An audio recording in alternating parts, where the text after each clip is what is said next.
বাংলাদেশ দল কোনো আক্ষেপ নেই লিটন দাসের নিচের দিকের ব্যাটারদের থেকে সাপোর্ট না পেলে ম্যাচ জেতা কঠিন বলছেন টাইগার অধিনায়ক। সাদা বলে ক্রিকেটে উন্নতি করতে হলে এই ঘাটতি পূরণের বিকল্প নেই নিউজিল্যান্ডের কাছে হারের পর, এমনটাই ভাবনা এলকেডির।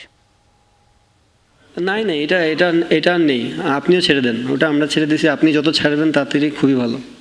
বাংলাদেশের ক্রিকেট নিয়ে আর আক্ষেপ করতে চান না টাইগার অধিনায়ক। নিউজিল্যান্ডের বিপক্ষে তৃতীয় টি-20তে শেষ 24 বলে 20 রান 6 উইকেট, এমন অবস্থার পর না চাইলেও যে লিটন দাসের আক্ষেপ আর হতাশা ব্যাটিং নিয়ে, বিশেষ করে লোয়ার মিডল অর্ডারে নেই দলের হাল ধরার মতো নির্ভরযোগ্য কোনো ব্যাটার। অধিনায়কের স্পষ্ট বার্তা, নিচের দিক থেকে সাপোর্ট না পেলে ম্যাচে জয় পাওয়া কতটা কঠিন।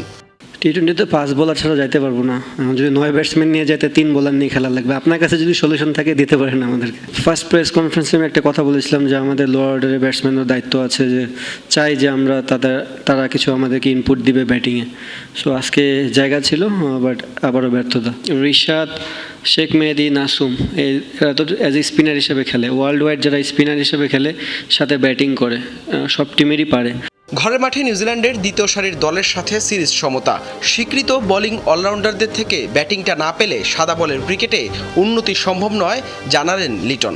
টি-20 ফরম্যাটটাই এমন, আপনি অ্যাটাকিং ক্রিকেট খেলতেই হবে, but at the same time আমি যেটা আগেও বললাম যে আমাদের নিচের সারির ব্যাটসম্যানরা যদি আমাদেরকে রান দিতে পারে সেই জিনিসটা আমাদের জন্য অনেক হেল্পফুল হয়ে যাবে।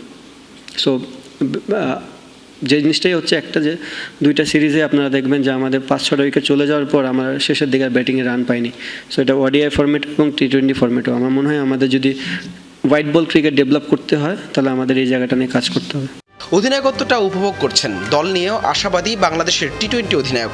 তবে অলরাউন্ড পারফরমেন্স না পাওয়ায় একাদশের অঙ্ক মিলানোটাই যে লিটনের জন্য বড় চ্যালেঞ্জ।